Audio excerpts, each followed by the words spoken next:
et avec votre esprit. Évangile de Jésus-Christ selon saint Jean. Gloire à toi, Seigneur. En ce temps-là, Jean le Baptiste se trouvait avec 2 de ses disciples.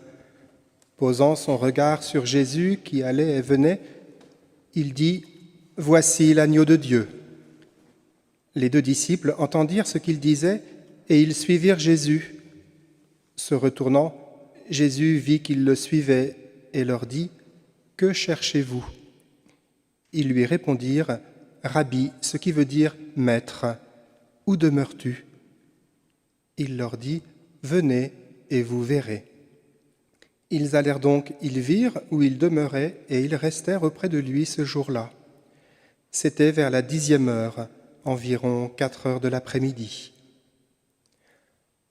André, le frère de Simon-Pierre, était l'un des 2 disciples qui avaient entendu la parole de Jean et qui avaient suivi Jésus.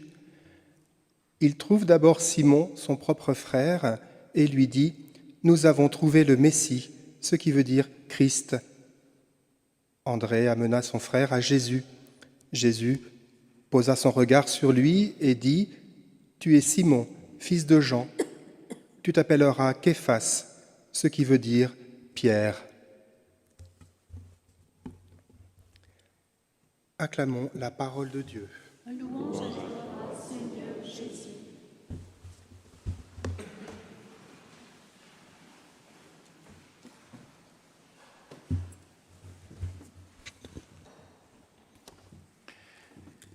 L'évangéliste Saint Jean est représenté, souvent symboliquement, enfin à partir des 4 vivants du prophète Isaïe. On représente Saint Jean, il est toujours avec un aigle.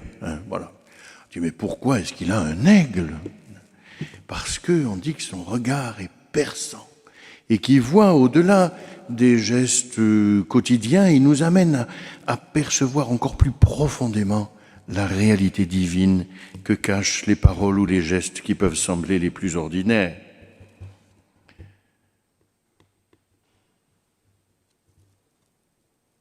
Autre animal qui nous est présenté dans la tradition iconographique, quand nous représentons Saint Jean-Baptiste, il est souvent représenté avec un agneau à côté de lui. On dit, ah mon Dieu, c'est un berger, disent les gens. Mais non, c'est pas un berger, c'est Jean-Baptiste, et il a un petit bâton autour duquel il y a écrit « Ecce agnus Dei », voici l'agneau de Dieu. Eh bien, Saint Jean l'évangéliste nous présente Saint Jean-Baptiste. Et on sait que, vous savez, il se partage l'année. En provençal, on dit « Jean et Jean partout là ». Il se partage l'année. Saint Jean l'évangéliste juste après Noël et Saint Jean-Baptiste, bien sûr, au mois de juin. Eh bien, Saint Jean l'évangéliste nous présente Saint Jean-Baptiste en train de montrer Jésus. Tout le travail, toute la mission, toute la vie de Jean-Baptiste est de montrer Jésus.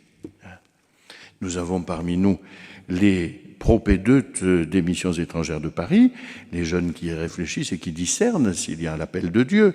Et c'est leur supérieur qui nous a lu l'Évangile aujourd'hui, qui fait un peu Saint Jean-Baptiste. Voilà, il leur montre l'agneau de Dieu, c'est sa mission. C'est cette phrase-là que nous entendons à chaque Eucharistie. Voici l'agneau de Dieu qui enlève les péchés du monde. À chaque messe, nous réentendons cette parole de Saint Jean-Baptiste, mais la messe est remplie de citations de l'Écriture, et on n'y fait plus attention. Saint Jean-Baptiste montre Jésus comme l'agneau de Dieu, l'agneau sans tache, l'agneau immolé, l'agneau du sacrifice, celui qui va donner sa vie, l'innocent donnant sa vie pour les pécheurs. Ce Jésus qui allait et venait devant Saint Jean-Baptiste est bien le même qui donnera sa vie sur la croix, c'est bien le même que nous rencontrons dans chaque Eucharistie et avec qui nous communions du plus profond de notre être. Mais ce Jésus qui va et qui vient, les 2 disciples de Jean-Baptiste le regardent.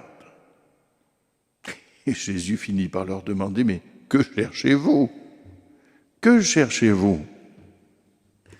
Et c'est la question que Jésus pose à nos propédeutes des missions étrangères de Paris. Que cherchez-vous? Vous regardez Jésus, qui va et qui vient, mais que cherchez-vous? Tu regardes ce pain consacré à chaque Eucharistie, qui est le corps du Christ, mais au fond, que cherches-tu? Fondamentalement, tout disciple est un chercheur de Dieu, qui cherche à le connaître toujours plus profondément. Tu veux connaître Dieu? Regarde Jésus. Qui m'a vu, a vu le Père, dira Jésus à Philippe. Alors, venez et vous verrez, dit Jésus. Il les invite. Venez, venez, osez faire le pas, osez le suivre. Mais osez le suivre pour voir, et vous verrez. N'attendez pas là, au bord du chemin, en me regardant. Mettez-vous en route, bougez-vous. Marchez à ma suite, et je vous ferai découvrir les merveilles de Dieu. Jésus invite ainsi à venir et à ouvrir nos yeux aveugles. Nous voulons tous être missionnaires, alors peut-être pas en Asie, mais nous voulons tous être missionnaires, frères et sœurs. Nous voulons tous témoigner de Jésus-Christ. Alors, première consigne, laissons tomber nos plans de bataille. Ne croyez pas que nos organisations humaines seront plus missionnaires parce que nous aurons tout boulonné. Mais donnez à voir Jésus. Donnez à voir Jésus. Voir vivre des chrétiens authentiques, c'est découvrir qui est Dieu. Nous sommes heureux d'appartenir au Christ, configurés au Christ. Eh bien, à travers nos vies, c'est Dieu qui doit se révéler dans toute sa plénitude. Et l'Évangile est clair. Ils virent où il demeurait et ils restèrent auprès de lui ce jour-là. Chers amis, il s'agit pour nous vraiment de rester avec le Christ, de rester avec lui sans trêve, minute après minute, heure après heure, jour après jour, tout au long de la vie, et de goûter la joie de connaître le Seigneur. Alors évidemment, cela changera quelque chose dans nos vies. Alors si on ne veut pas changer, restons au bord du chemin et regardons Jésus comme un touriste. Vous savez, quand on fait les processions, vous avez ceux qui processionnent et puis ceux qui prennent les photos avec les portables autour, là, voilà, comme si on faisait un défilé de... Eh bien, on peut rester comme les touristes, au Sainte-Marie-de-la-Mer, en train de prendre des photos des gitans en train de défiler.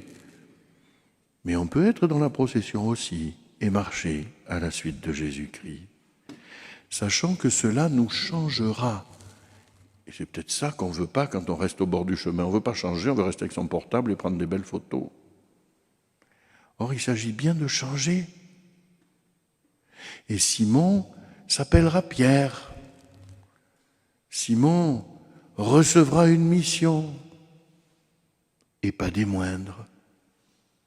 Désormais, le cours de son existence est changé, parce qu'il a osé répondre à cet appel du Christ. Venez, et vous verrez.